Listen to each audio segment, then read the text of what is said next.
राम राम प्यारे भाइयों बहनों, आज इस वीडियो में आपका स्वागत है। आज इस वीडियो के हर क्लिप से आप कुछ नया देखने को मिलेगा और कुछ नया सीखने को मिलेगा। आज इस वीडियो में एक क्लिप जो है बहुत इंपॉर्टेंट है, तो वीडियो को बिना स्किप करे पूरी देखिएगा। तो चलिए भाई, आज इस वीडियो को स्टार्ट करते हैं। हम सब नवरात्रा तो करते हैं, लेकिन क्या हमें इसका वैज्ञानिक लॉजिक पता है? पहला, नवरात्र के 9 दिन हमारे शरीर को पर्याप्त समय देते हैं कि हम बदलते मौसम के साथ एडजस्ट कर सकें। दूसरा, इन 9 दिनों में फास्ट रखने से हम ज्यादा मात्रा में शुगर व नमक को अवॉइड करते हैं। फास्ट रखने से हमें पॉजिटिव एनर्जी मिलती है, आत्मविश्वास बढ़ता है, हमारी विल पावर मजबूत होती है। तीसरा, अंत में इस 9 दिन के प्रोसेस से निकलने के बाद हम वातावरण में आए परिवर्तन के लिए तैयार रहते हैं। Navratra is scientific. जय श्री राम साथियों। ईसाइयों ने 2021 साल पूरे किए, मुसलमानों ने 1441 साल पूरे किए, लेकिन कल सूरज की पहली किरण के साथ हम हिंदू 1,08,9,8,53,122 वर्ष पूरे कर लेंगे। 9 संवत 2078 हिंदू नववर्ष की आप सभी लोगों को बहुत बहुत शुभकामनाएं। जय श्री राम, वंदे मातरम। मेरा आदर्श महात्मा गांधी पाकिस्तान बनाने वाला नहीं है। मेरा आदर्श छत्रपति शिवाजी, गुरु गोविंद सिंह और महाराणा प्रताप है। और उसके रस्तों पर, वीर सावरकर के रस्तों पर मैं हिंदू राष्ट्र बनाने के लिए निकला हूं। इसलिए मैं धर्म योद्धा हूं। मैं कोई संत नहीं हूं जो माफ करे, क्षमा करे। मैं तो लोकतांत्रिक पद्धति से धर्म युद्ध में हिंदुओं को विजय दिलाने के लिए निकला हूं। इसलिए मैं योद्धा ही। कुछ लोग हार कर भी जीत जाते हैं कुछ लोग हार कर भी जीत जाते हैं। नहीं दिखते अकबर के ताबूत कहीं पर भी नहीं दिखते अकबर के ताबूत कहीं पर भी, लेकिन राणा के घोड़े हर चौराहे पर आज भी नजर आते हैं। महाराणा प्रताप के नाती पीतल से हम भरते छाती। महाराणा प्रताप के नाती। शुक्लांबरधरं विष्णुं शशिवर्णं चतुर्भुजं प्रसन्नवदनं ध्यायेत् सर्वविघ्नोपशान्तये।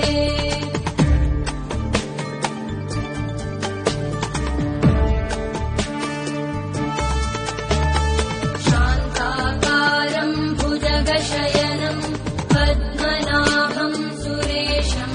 ये बात तो सबको पता है कि जनरल डायर के एक ऑर्डर पर जलियांवाला बाग में हजारों बेकसूर लोगों की जान ले ली गई थी और उस टाइम पे पंजाब के गवर्नर थे माइकल ओ डायर। लेकिन आज मैं बात करने वाला एक ऐसी शख्सियत के बारे में जिसने इस चीज का बदला लिया। नाम था सरदार उधम सिंह, जो कि गदर पार्टी के मेंबर थे और भगत सिंह जी से काफी इन्फ्लुएंस थे। वो इंग्लैंड गए, कैक्सटन हॉल में किताब में बंदूक छुपाकर ले गए और सरेआम सबके सामने माइकल ओ डायर को गोली मार दी और बाद में अपने आप को सरेंडर कर दिया। वो चाहते तो वहां से भाग भी सकते थे, लेकिन खुशी खुशी अपने देश के लिए शहीद हो गए। जय श्री राम। बंगाल के टीएमसी ने ऐसे कैंडिडेट को खड़ा किया है जो हिंदू देवी देवताओं का मजाक उड़ाते हैं। और वो मजाक क्या उड़ाते हैं मालूम है? शिवलिंग के ऊपर वो कॉन्डम चढ़ा के बोलती है कि Hindu gods are very useful.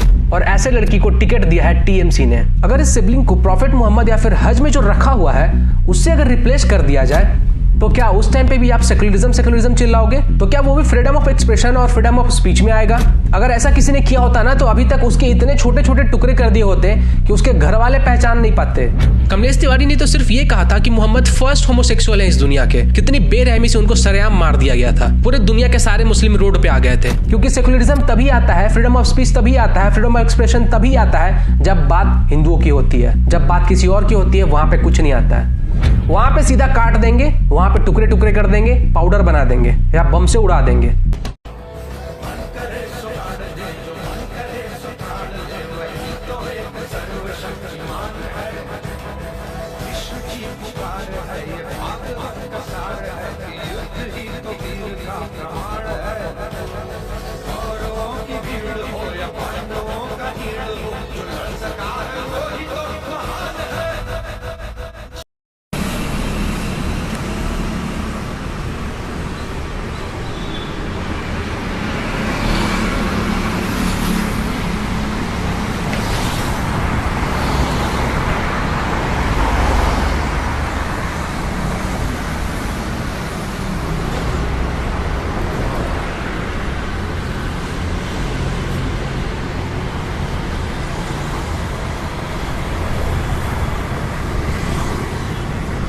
Video के शुरुआत में मैंने आपसे कहा था कि मैं आज आपको एक क्लिप दिखाने वाला हूं। तो ये रहा वो क्लिप जिसमें आपको एक कचड़ा दिखाई दे रहा होगा। ऐसे कचरे हर साल हर जगह निकलते हैं, पूरे भारत से या फिर कह लीजिए पूरी दुनिया से। ऐसे कचरे को जानबूझ के फैलाया जाता है। इस कचरे को कहा जाता है लैंड जिहाद, जहाँ पे किसी ज़मीन पर इल्लीगल तरीके से कब्जा किया जाता है, उसके ऊपर चादर चढ़ाकर उसको कब मस्जिद या मदरसा बना दिया जाता है आपको खुद को भी पता नहीं चलता होगा। और मदरसा और मस्जिद में क्या होता है ये सभी लोग वाकिफ़ हैं। युद्ध लड़वा जाऊं रण में, माँ भवानी लाज राख जो। जीव भले रहे ना रहे, आप मान राख जो। एक लो पड़ूं तो रण में, माँ हाथ खड़ग राख जो। मारी देह सु स्वयं भवानी, युद्ध जारी राख जो। मारी देह सु स्वयं भवानी, युद्ध जारी राख जो।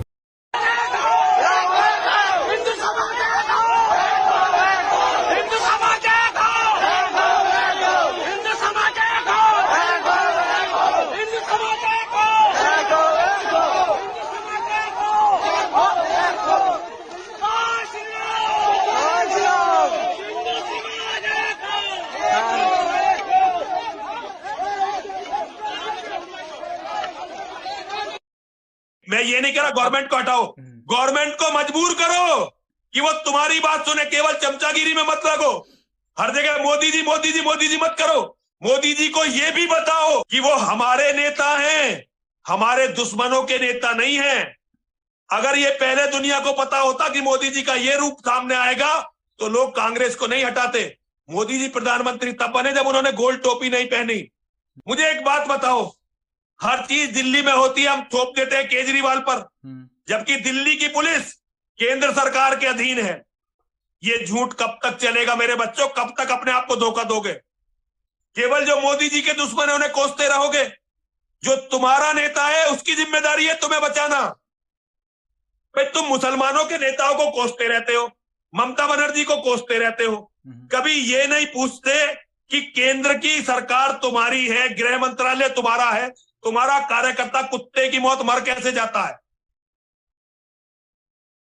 क्या कभी इस देश में कल्पना हो सकती थी कि इंदिरा गांधी का राज हो और कांग्रेसियों की कहीं हत्या हो जाए? तो अपने नेताओं से, मेरे बच्चे में ये नहीं कह रहा इसे हटा दो, लेकिन इनसे क्वेश्चन तो पूछो ना। तो हमने अपने आप को नपुंसक बना लिया, तो अब हमारे पास तो विकल्प कभी होगा ही नहीं। हमारे पास गांधी का क्या विकल्प था? गांधी के जीवन में कोई विकल्प था तुम्हारे पास गांधी का? जबकि सावरकर जैसे लोग थे, सुभाष बोस जैसे लोग थे, सरदार पटेल जैसे लोग थे, लेकिन लोग कहते थे नहीं गांधी भगवान है। सही बात। आज हिंदू की अंतरात्मा इतनी मर गई कि आज एक नेता नहीं बचा तुम्हारे पास तुम्हारे हक के लिए बोलने का, क्योंकि तुम जैसे लोग हमेशा ये कहते रहे विकल्प नहीं है, विकल्प नहीं है, तो ले लो विकल्प जी। आज एक आदमी हिंदू के लिए नहीं बोलता। इस राजनीति में 100 से ज्यादा विधायक सांसद ऐसे हैं जो हमें अपना गुरु मानते हैं, जिन्होंने चुनावों में हमारा प्रयोग किया अपने हितों में जी। लेकिन आज जब हम मुसीबत में पड़ते हैं वो कहते हैं महाराज हम कुछ नहीं कर सकते। अभी एक सच्ची घटना मेरे साथ घटित हुई। मैं एक दिन कानपुर गया था भारत स्वाभिमान की सभा के लिए। तो कानपुर के रेलवे स्टेशन पे उतरने के बाद शहर में बाहर आने के लिए नीचे पुल पर से उतर के आया तो एक छोटी सी चाय की दुकान थी। उस पर एक बेटी और एक माँ और एक छोटा सा बेटा आपस में बात कर रहे थे। वो क्या बात कर रहे थे? वो कह रहे थे माँ हम गरीब क्यों हैं? तो कान में मेरे शब्द पड़ गए। मैंने कहा ये इस तरह का प्रश्न कोई अपनी माँ से पूछे तो मुझे लगा ये कोई साधारण लोग नहीं है, कुछ तो इनमें असाधारणपन है। चल के पूछा जाए कौन लोग हैं, परिचय लिया जाए। तो मैं गया उस दुकान पे, मैंने पूछा आप लोग कौन हैं? तो उन्होंने कहा कि हम तात्या टोपे के परिवार के लोग।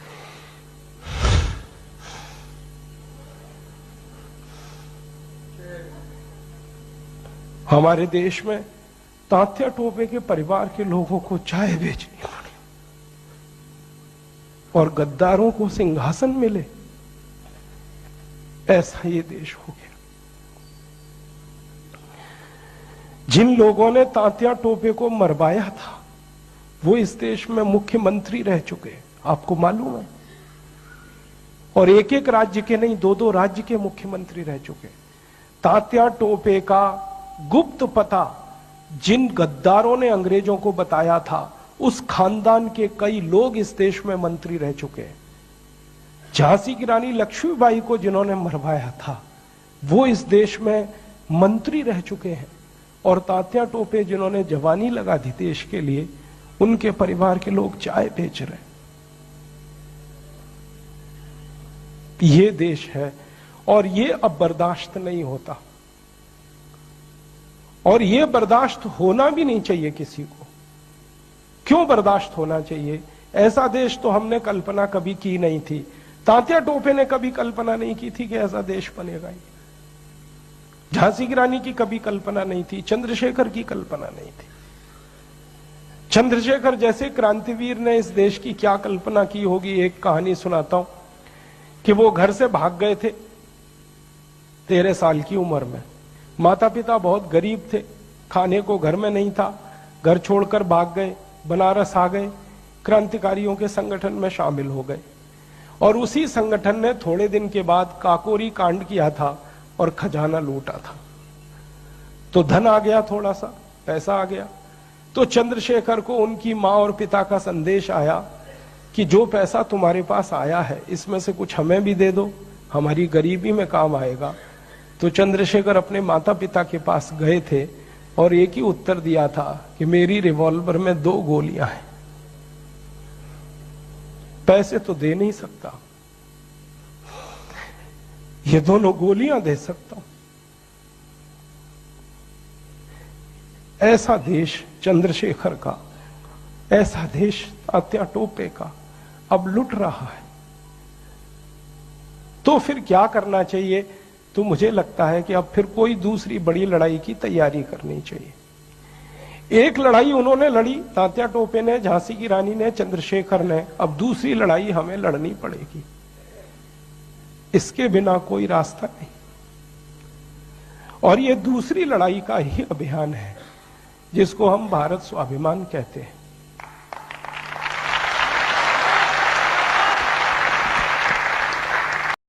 आरएसएस के विचारक जे नंद कुमार ने बड़ा दावा किया है। उन्होंने कहा पूर्वोत्तर के राज्य पश्चिम बंगाल, बिहार, झारखंड और ओडिशा के कुछ हिस्सों को बांग्लादेश में मिलाकर ग्रेटर इस्लामिक बांग्लादेश बनाने की साजिश हो रही है। पश्चिम बंगाल, असम, त्रिपुरा, मेघालय, बिहार, झारखंड और ओडिशा के कुछ हिस्सों को बांग्लादेश में मिलाकर ग्रेटर इस्लामिक बांग्लादेश बनाने की साजिश हो रही है। राष्ट्रीय स्वयंसेवक संघ के विचारक जे नंद कुमार ने ये दावा किया है अपनी किताब हिंदुत्व फॉर चेजिंग टाइम्स में। जे नंद कुमार के मुताबिक ये वही बृहद इस्लामिक बांग्लादेश है जिसकी परिकल्पना 1733 से 1757 के बीच बंगाल के नवाब रहे सिराजुद्दौला ने की थी। माल्डा में क्या हो रहा है, वहाँ के पुलिस स्टेशन के ऊपर कैसे हमला हो रहा है, कैसे सरकारी दस्तावेजों को जलाने के लिए जो कोशिश कर रहा है, इसके पीछे एक साजिश है, इसके पीछे एक षड्यंत्र है, एक स्ट्रैटेजिक मूवमेंट्स कर रहा है, युद्ध के तहत चल रहा है। एक इस्लामिक आर्मी एक ग्रेटर बांग्लादेश बनाने के लिए एक स्ट्रैटेजिक मूवमेंट्स चल रहा है, रणतंत्र के रूप में। अपने दावे को साबित करने के लिए जे नंद कुमार तर्क भी दे रहे हैं, in which I have mentioned clearly about how Bengal under the leadership of Mamata Banerjee and also before that the communist government also paved इस प्रकार का एक मार्ग दिखाया बांग्लादेश से लोगों को लाकर, स्पेशली ए पर्टिकुलर रिलीजन के लोगों को लाकर हम बसाने के लिए बंगाल का जो कलर चेंज करने का एक बहुत बड़ा षड्यंत्र चल रहा था। ये सब तथ्यों के आधार पर ही लिखा था। टेक्स्ट बुक का जो उल्लेख मैंने किया है, how it is going on, किस प्रकार के विजयदशमी को शक्ति पूजा के समय पर हिंदुओं के आस्थाओं को ध्वस्त करने के लिए उन्होंने प्रयास किया, इसके आधार पर ही लिखा है। जे नंद कुमार ने नागरिकता संशोधन कानून के विरोध में बंगाल में हुई हिंसा को भी ग्रेटर इस्लामिक बांग्लादेश की साजिश का हिस्सा बताया। रीसेंट उदाहरण आप देखिए, हमारे यहाँ के जो रेलवे स्टेशन को ध्वस्त करने के लिए, खत्म करने के लिए इस प्रकार का जो रायट्स चलाया, सबसे पहले पूरे भारत में इस प्रकार इस टेररिस्ट ग्रुप्स को मार्ग दिखाने का जो काम किया है वो बंगाल ने किया है। अपनी किताब हिंदुत्व फॉर चेजिंग टाइम्स में जे नंद कुमार ने केरल में भी कट्टर इस्लाम के खतरों को लेकर पाठकों को आगाह करने की कोशिश की है। नंद कुमार इसे साबित करने के लिए केरल से ताल्लुक रखने वाले इस्लामिक संगठन पॉपुलर फ्रंट ऑफ इंडिया का नाम भी लेते हैं, जिसे नागरिकता कानून के खिलाफ यूपी समेत कई राज्यों में हुई हिंसा के लिए दोषी ठहराया जा रहा है। आप अगर आजकल जो सीए विरुद्ध में जो संघर्ष राइट्स पूरे भारत में दंगा चलाने के लिए जो लोग चल रहा है, इसके पीछे भी केरल से ट्रेन्ड इंटेलेक्चुअल्स, केरल से ट्रेन्ड टेररिस्ट, ऐसे लोग इसमें शामिल है, ऐसा साबित हुआ है। भी उत्तर प्रदेश से भी आपको मालूम होगा, पुलिस ने साफ तौर पर एक बात बताया था, लखनऊ में, मुजफ्फरपुर में, सभी जगह पर जो दंगा हुए, इसके पीछे केरल का जो योगदान क्या है।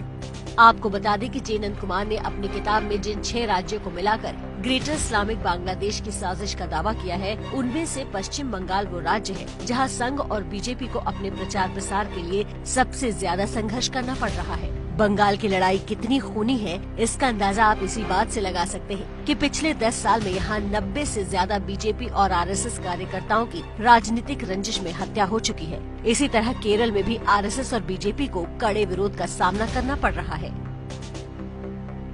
अंत तक वीडियो देखने के लिए आप सभी भाइयों और बहनों का धन्यवाद। आशा करता हूँ कि आज का वीडियो आपको अच्छा लगा होगा। अगर अच्छा लगा तो प्लीज़ वीडियो को लाइक कर दो, चैनल पर नए हो तो चैनल को भी सब्सक्राइब कर दो और इस वीडियो को अन्य लोगों तक भी पहुँचा देना।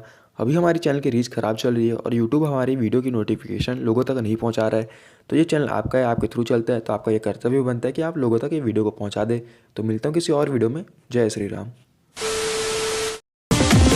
मेरे साथ पूरी ताकत से बोलिए, जय श्री राम। आवाज दूर दूर तक जानी चाहिए। जय श्री राम,